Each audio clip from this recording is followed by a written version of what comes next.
Le module de suivi de production, c'est le plus important dans l'ISM. Il a été conçu autour de l'OTIF, le On Time in Full, qui est l'indicateur clé de la performance d'une supply chain.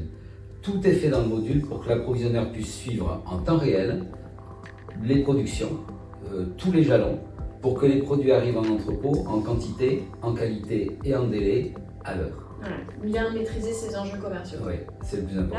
Là, ce qu'on va appréhender, c'est qu'il va y avoir une relation en temps réel, des échanges en temps réel entre l'approvisionnaire et le fournisseur. Et après, concrètement, on va même les aider à mieux coordonner au quotidien les tâches qui sont à opérer dans le suivi. Exactement ça. Et aujourd'hui, on a paramétré, on est capable de paramétrer dans l'ISM toutes les tâches qui décomposent tout le suivi de la production.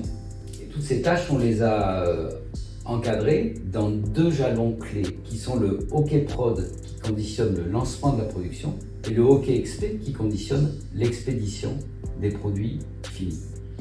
Le OK Prod, il va se conditionner quand on sera sûr que les composants ou les matières premières sont à la qualité attendue, que les échantillons de pré-production sont conformes à ce qu'on attend. De même pour le OK Expé, il ne se déclenchera que quand on sera sûr que la production est bien finalisée. Chaque lead time entre chaque jalon est piloté autant que la conformité du contrôle de chaque étape.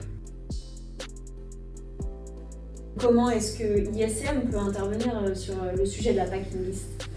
Pour chaque ordre d'achat, le fournisseur va avoir les règles de conditionnement à partir desquelles, et en fonction des quantités qui ont été réellement produites, il va générer les étiquettes colis et de là générer le plan de colisage et donc la packing list. La responsable d'Eden Park me disait qu'il lui fallait plusieurs jours pour mettre à jour son planning de fin de production pour tous ses fournisseurs. Aujourd'hui, c'est une fonction native dans l'ISM. L'approvisionneur, en un clic bouton, génère un Excel avec l'ensemble des dates de mise à disponibilité par les fournisseurs des produits, qui sont bien sûr conditionnés par le suivi de toutes les tâches.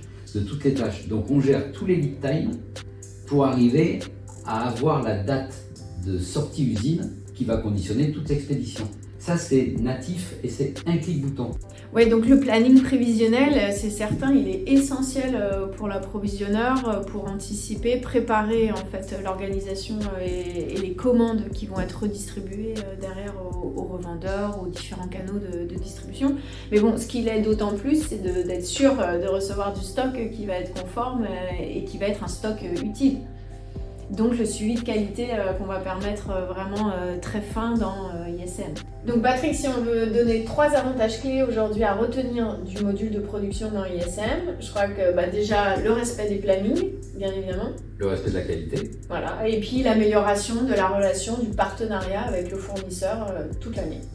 C'est pour ça que c'était le module central et très important dans ISM.